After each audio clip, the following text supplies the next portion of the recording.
Mientras andaban juntos por la región de Galilea, Jesús les dijo: El Hijo del Hombre va a ser entregado en manos de los hombres, y lo matarán, pero al tercer día resucitará. Esta noticia los llenó de tristeza.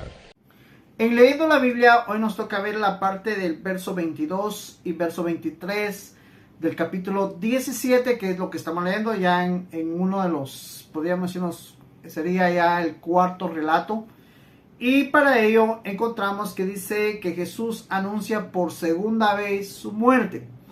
Dice que mientras ellos caminaban, el Señor les dijo que Él sería entregado en manos de hombres. Lógicamente los discípulos ya saben, ya conocen cómo es ser entregado en manos de hombres violentos, los cuales de cierta manera no lo iban a tratar bien, no iban a tener compasión de él, de cierta manera ellos lo iban a tratar muy mal, ellos ya lo sabían. Y dice que ellos escucharon esto, pero también el Señor les dio una clave tan importante, que era demasiado importante, y hoy en día es importante entender, porque dice que al tercer día Él iba a resucitar, como quien dice, dentro de la situación difícil que Él iba a vivir, había una esperanza, había una respuesta, había un milagro, había algo que jamás había pasado, de que Él al tercer día resucitaría. Eso jamás se había visto y no había pasado. Él es el primero que resucita, que tiene la capacidad de venirse de la muerte a la vida nuevamente. Pero dice que aún escuchando esto ellos se entristecieron. Es normal que nosotros los seres humanos, por naturaleza, lógicamente, cuando nos encariñamos, cuando convivimos, cuando valorizamos, cuando de cierta manera aprendemos a convivir con las personas, es rara la persona que de cierta manera diga: ah, sí, te vas a morir, ah, qué bien, moriste, ¿verdad? No pasa eso, digamos. La mayoría de nosotros, cuando escuchamos que alguien va a morir, nos entristecemos, lógicamente no queremos perder a la persona. Todos sabemos que vamos a morir, todos conocemos y entendemos que la muerte física nos va a suceder. Es algo seguro y garantizado que todo lo vamos a pasar. Pero de cierta manera nadie quiere que, primero, no nos queremos morir. Segundo, las personas que nos rodean no quieren que nos moramos. Entonces necesitamos comprender que esa tristeza que ellos tuvieron o sintieron, de cierta manera veían ya la ausencia del Señor. Pero el Señor lo que quería que ellos se concentraran en la resurrección, que ellos se dieran cuenta que ese padecimiento iba a ser un tiempo, iba a ser algo pasajero, algo que de cierta manera pues difícil de llevar y sostener y sufrir.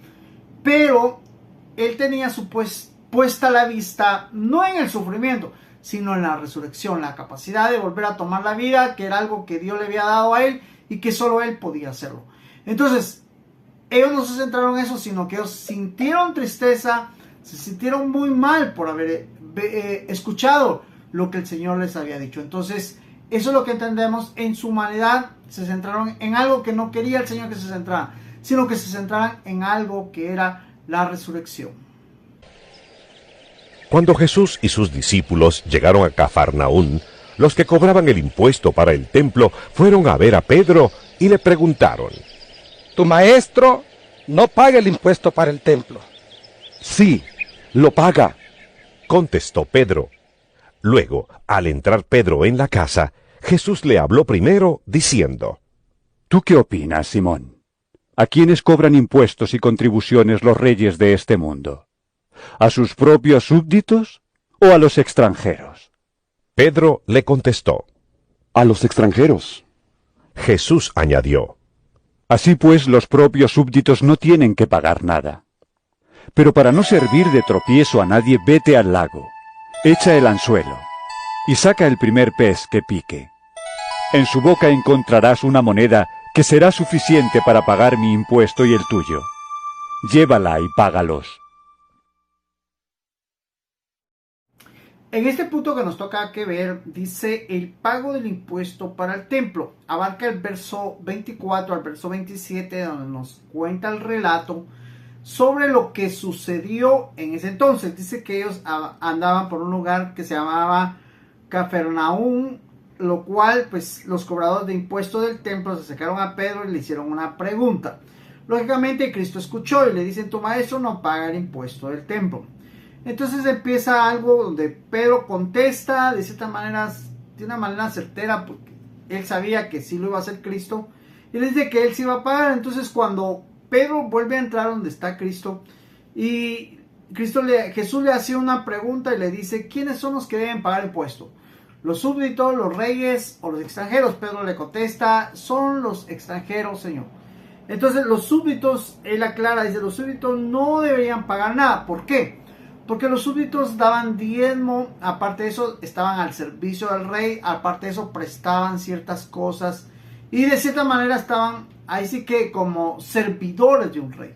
Entonces ellos tenían ciertos impuestos que ellos tenían que pagar, pero no deberían pagar el pago al templo, ¿va? Entonces, pero bien el Señor entiende, dice, bueno, ellos nos están cobrando como que algo extra, pero para no ser tropiezo, para no ponernos en una situación o que ellos vengan y digan que ellos no pagan el impuesto, dice, ve y haz esto, ve allá, consigue un pez, este pez te dará una moneda y con eso vas a pagar no solo el impuesto nuestro, sino también tu impuesto, Pedro, hazlo y paga el impuesto. Como que dice, de cierta manera, obedezcamos también lo que está pasando acá, ellos nos están cobrando, pues paguemos.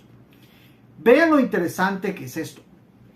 En esta parte quiero ampliarlo un poquito porque lo quiero hacer porque casi siempre la mayoría de cristianos evangélicos que inician, que de cierta manera estuvieron en el mundo y en el mundo pues tal vez se prestaban para muchas cosas, habían fiestas, se colaboraban, había aquello de que una hora más para el baile, pues ellos pagaban. De cierta manera como que en el mundo la mayoría de nosotros como que derrochamos el dinero y no nos duele, no nos cuesta. De cierta manera vemos derrochar el dinero, digamos, malgastar el dinero en cosas que a veces tampoco no tienen ni sentido. Pero solo venimos al evangelio y pareciera que aquí queremos que en vez de dar ofrenda nos den ofrenda, que en vez de ayudar al necesitado nos ayuden a nosotros. No sé por qué la mayoría de cristianos evangélicos cuando iniciamos venimos con una mentalidad totalmente como que es cierto, escuchamos, es que ellos son los hijos de Dios, Él es el dueño del oro de la plata, y como que nos formamos una idea que pareciera que los cristianos son millonarios. Y no, millonarios tal vez espiritualmente porque tenemos muchas riquezas espirituales, pero físicamente estamos en el mismo punto donde tenemos que trabajar, contamos con un sueldo mínimo, hay muchas cosas que de cierta manera pues son normales y naturales en nosotros. Entonces, otra cosa es de que como de cierta manera en el mundo derrochamos como que ya en el evangelio no, porque de repente miren hermanos, vamos a dar una ofrenda y la mayoría, aquí está, y la mayoría acostumbramos el quetzalito mínimo, vamos a solicitar otra ofrenda, otro quetzal, y así cubrimos hasta esas 4 o 5 ofrendas a puros quetzales. Y está, miren, yo está bien cuando nosotros no tenemos, pues no vamos a dar algo que no tenemos. Pero ¿qué pasa cuando tenemos? Créanme, la mayoría se vuelven, no, pero es que esto, y empiezan a hablar de la ofrenda, no quieren contribuir, cuando en el mundo sí lo hacían. Entonces tenemos que entender que contribuir o dar, que es lo que nos está enseñando Cristo acá, a veces necesitamos dar algo extra, hay que darlo.